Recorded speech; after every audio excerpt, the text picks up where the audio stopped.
Welcome to another video from explainingcomputers.com.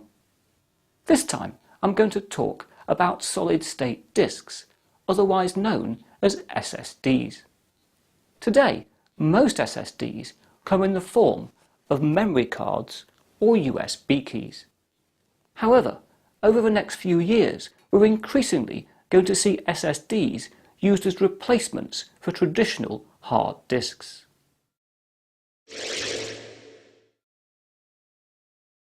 Already, many netbooks and tablets use a solid-state disk in the form of a PCI Express or SSX card. For some time, adapters have also allowed compact flash cards to replace or supplement a traditional hard disk.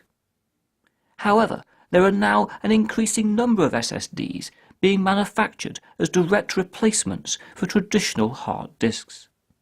Most commonly, these are the same size as a 2.5-inch hard drive and connect via a standard SATA interface.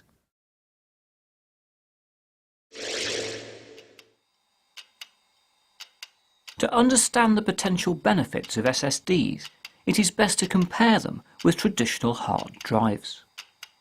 Inside a conventional hard disk, there are spinning magnetic platters on which data is stored.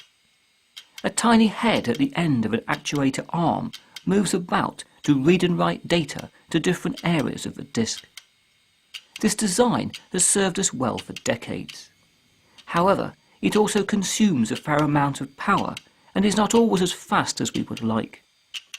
The platter and mechanical mechanisms are also somewhat fragile and easily damaged. In contrast, a solid-state disk has no moving components.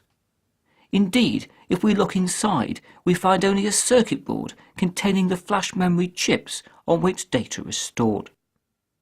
This means that solid-state disks use less power than traditional hard drives and are far more robust.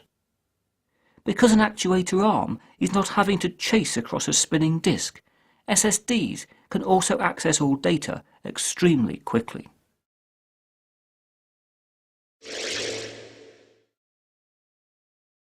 By replacing a PC's hard drive with an SSD, it is possible to obtain significant performance improvements. For a start, the computer never has to wait for the drive to spin up. Fast, random access to data is also always available. Energy is also saved, with most SSDs using well under 2 watts, compared to the 10 to 20 watts used by some traditional hard drives. Replacing the hard drive in a laptop with an SSD also makes it far more robust. Finally, SSDs are entirely silent. SSDs do, however, have their disadvantages. For a start, the cost per gigabyte is far higher than traditional hard drives. Drive capacities are also significantly lower. Whilst reading data from an SSD is blindingly fast, data is written far less quickly and sometimes barely faster than a traditional hard disk. All SSDs also run a process called wear leveling to ensure that no single block of flash memory is used too intensively. Whilst preventing premature drive failure, this can lead to the performance of an SSD decreasing over time. Wear leveling can also cause problems with data encryption techniques.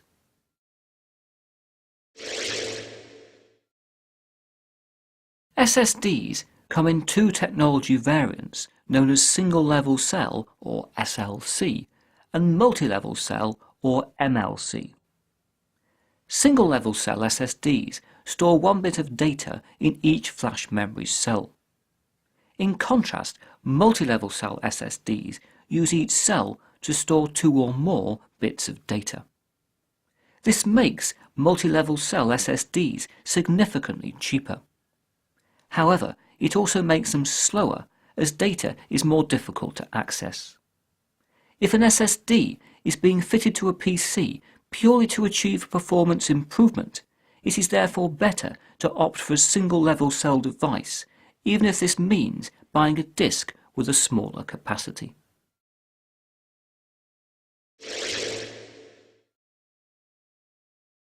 The price of solid-state disks is now falling to a point where people with a particular need for very high-speed, robust, quiet or energy-efficient computers are starting to fit them as system disks. As prices fall further and as more and more of us store most of our data out in the cloud, so increasingly more people will be using a computer without a traditional spinning hard disk. For more information, please see the storage section of explainingcomputers.com. But for now, that's it for another video, and I hope to talk to you again very soon.